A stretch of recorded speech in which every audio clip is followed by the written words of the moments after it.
Hi, and welcome to Let's Bake and Cook Stuff. Today I'm making my own birthday cake. It is going to be a chocolate cake, but I'm going to use the German chocolate frosting, if that makes any sense. I'm not going to use the German chocolate, so I'm just making a regular old chocolate cake, except it's, a special cake because it's my recipe and it's for my birthday. So I'm going to be putting in this, the very beginning is, and because you have to let this cool down. First, you have to let this coffee cool down before you can get started. So I'm putting 2 cups of coffee in here, and then I'm going to add 1 cup of unsweetened cocoa powder. And the hot coffee, well, the coffee helps bring out the chocolatey flavor, and the hotness of it helps activate it more, if that makes sense. Okay, so I'm just making a regular chocolate cake, but I'm using the German chocolate cake, the frosting, the coconut pecan frosting. Okay, oh wow, that's a whole lot on there. Okay, now I'm just putting this in here. Okay, and now I'm going to whisk it up. And then this just needs to cool down for, 10 or 15 minutes. You don't want it boiling hot right out of the pot because it's, it'll cook your eggs before your cake is ready to cook your eggs, okay? So that's the beginning. And you want to dissolve that cocoa powder into the hot coffee.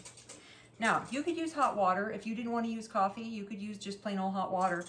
It won't be as strong if you do it like that, but it will certainly taste good, and I actually used to do it like that, so it'll be fine. For whatever reason, the coffee brings out the chocolatey flavor. I can't explain it. I guess it's science. That's why they say baking is science, right? I'm gonna let this cool down, and then we're gonna start making my birthday cake. Come back. Okay, our coffee and cocoa mixture have been cooling off for a few minutes while I've been getting things prepared. So we are gonna go with 1 3/4 cup of all-purpose flour. We're just gonna do our dry ingredients first. So, oops. So 1 3/4.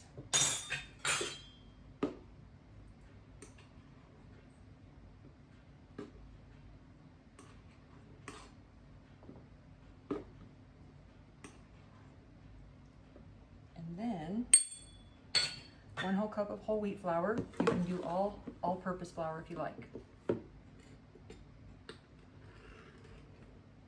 I just like the extra flavor of the wheat flour. Okay, so other side. Now we need 2 teaspoons of baking powder.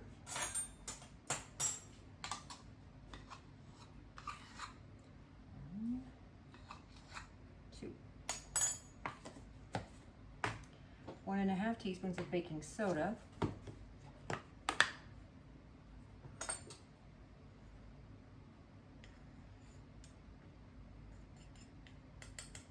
Kind of rocky. 1. Okay. And 1 teaspoon of salt.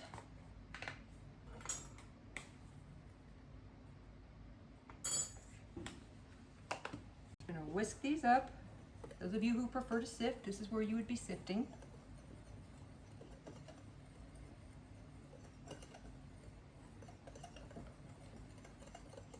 Okay, that is good. Now we're going to get started with our wet ingredients. Now, next is butter. 1 cup of butter, that's 2 sticks.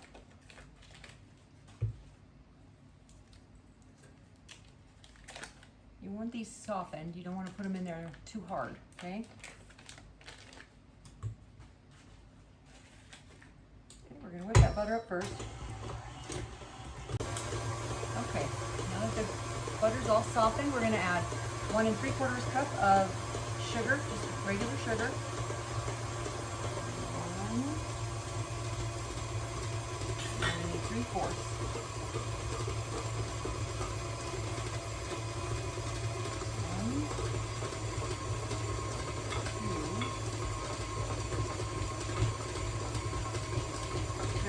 3/4. flour. Now I need a half a cup of brown sugar.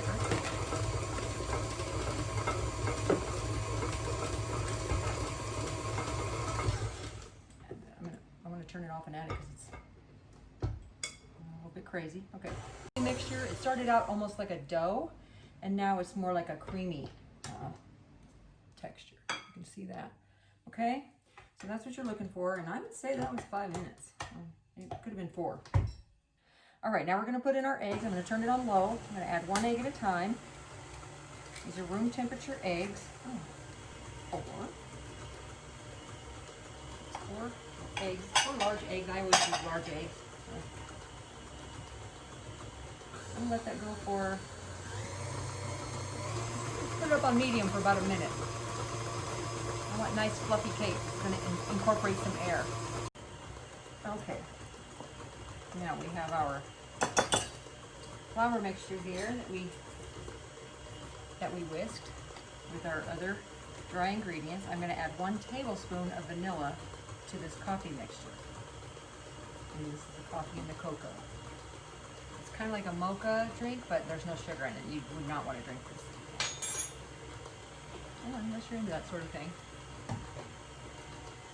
Okay, now, typical creaming method for cake. We are going to add 1/3 of the flour. And this is approximate. You don't need to measure it. Just put about 1/3 of the flour mixture in here. And once that disappears, we're going to add 1/2 of the chocolate and coffee mixture with the vanilla. Okay? And add about half of it. This always splatters on me.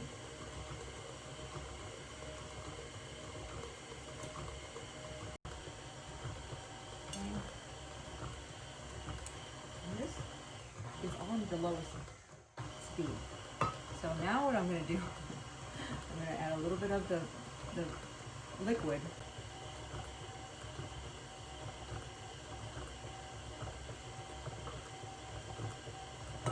That's all of the liquid. And we're going to add the rest of our flour mixture. I'm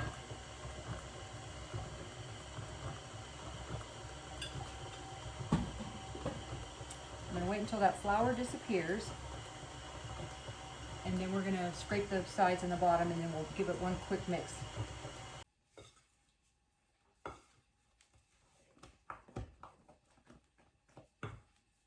And you don't want to overmix this.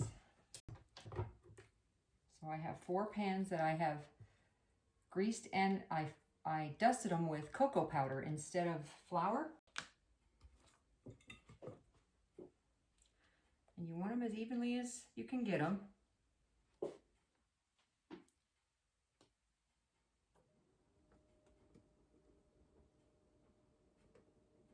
All the time I'm horrible at eyeballing things, so I'm going to be weighing these out. And I usually leave a little bit in there because I'm going to have one that's going to need some. So, okay. And did I tell you why I did the cocoa powder instead of the flour? The cocoa powder will just keep it chocolatey instead of the cocoa flour, the flour turning it white. But if you don't have any extra cocoa powder, don't worry about it. You're going to cover up with frosting anyway, so.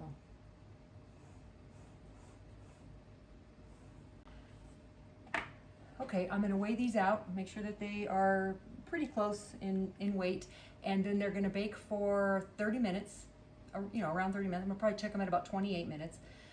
So 28 to 32 minutes maybe. And then toothpick inserted, or if you just like touch it and it springs back, you are good to go. And then we're going to ice them with the frosting that goes on German chocolate cake. Hi, we're back, and the cakes are done. 4 lovely 8-inch chocolate cakes. Now, if you wanted to have this recipe, cut it in half and then make just 2 layers, go for it. Okay, it's been about 10 minutes. These cakes have been cooling, so I want to show you how I turn them out onto the cooling rack. I have these cooling racks here, and I'm gonna put wax paper under them. I found that when I just put the cake right directly onto the cooling rack, it got little bars in it, and then also sometimes it's stuck to that, so it won't stick to this, the wax paper, okay? Okay.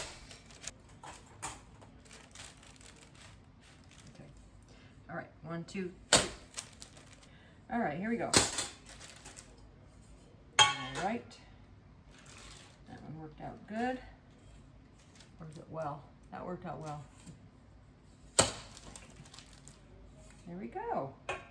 Now these still have to cool completely before we can ice them, right? Otherwise your icing is going to get all melted as you're doing it. And trust me, I've done it, so I know that that's what will happen. And this one did get a little yucky, but I'm going to fill it in with frosting anyway. But if you didn't want to use that, you could do a 3-layer cake.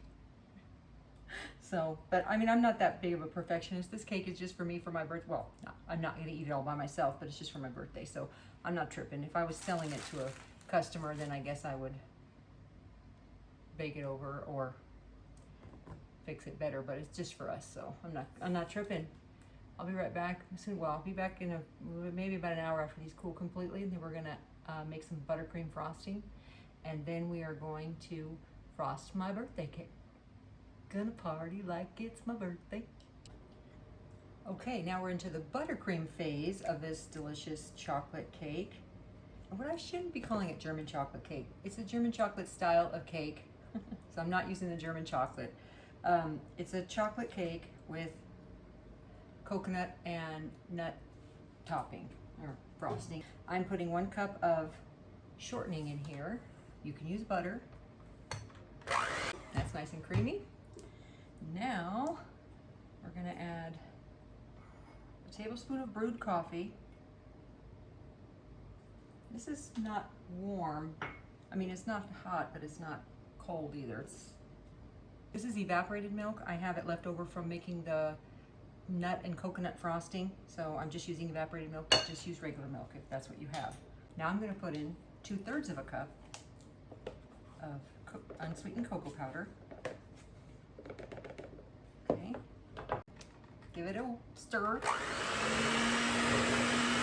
Add a tablespoon of vanilla extract. And I'm saving these liquids. I might need more. We're going to see what it looks like after we add the powdered sugar, okay? Tablespoon of vanilla. I'm going to go ahead and beat that in real quick.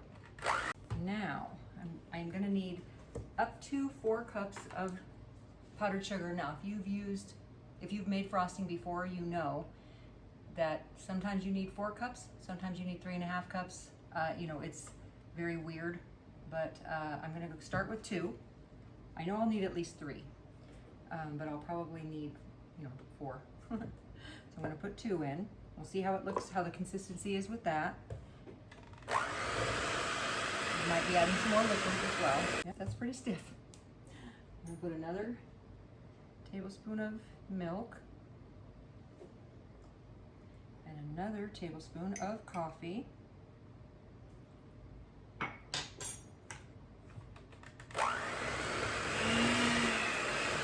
Now, if you wanted to make a vegan buttercream, you could do that. I'm already using shortening, and don't use milk. Just use like an almond milk or cashew milk or whatever kind of milk you use.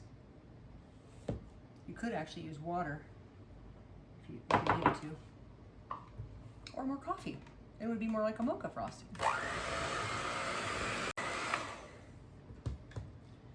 Okay, we'll try one more. That's probably a little over half of a tablespoon left of that. And then we'll do 1 more tablespoon of the coffee. So what is that? 3 tablespoons of each of those almost, right? Noticed I did not sift my powdered sugar. I don't sift it. It's so, I don't know, dissolvey. Is that a word? It dissolves so quickly, in like if you just look at it practically. So I don't sift it. I'm on a few groups in Facebook and stuff like that, and they all swear you have to sift the powdered sugar, and I never do it. So, but feel free if you're one of the people who thinks you have to do that, then I'm not gonna be mad at you. Hi, are you ready to finish this cake off? putting just a little dab of the frosting in the center of the board there.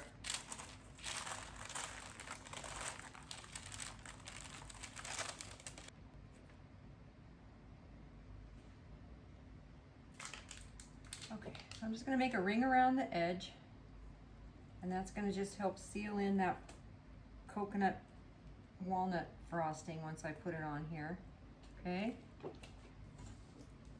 I'll put about a third because I'm only going to put it on the top of the bottom 3 layers. Does that make sense?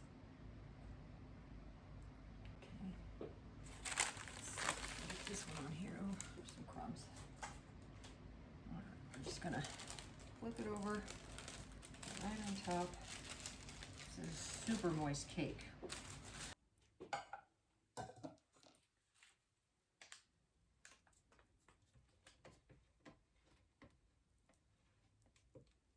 One more.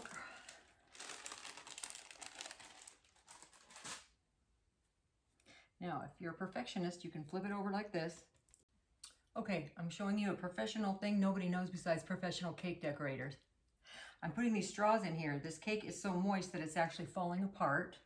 Again, I'm not tripping because it's just for me, you know, for my people anyway. I'm not selling it or anything. If I was selling it, obviously, I would freeze it and then do it, but I'm not.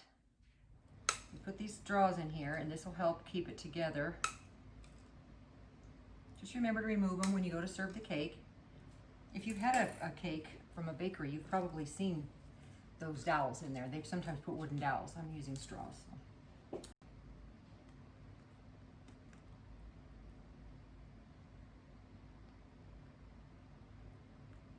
My professional opinion is that you should stick this in the freezer or the refrigerator for half an hour to an hour. It'll get nice and sturdy that way, and then you can just chop it up and give away a bunch of pieces of delicious cake. Thanks for watching, and we'll see you next time. Please like and subscribe, and let me know if you have any comments, if you have any suggestions. I'd love to see them. Take care.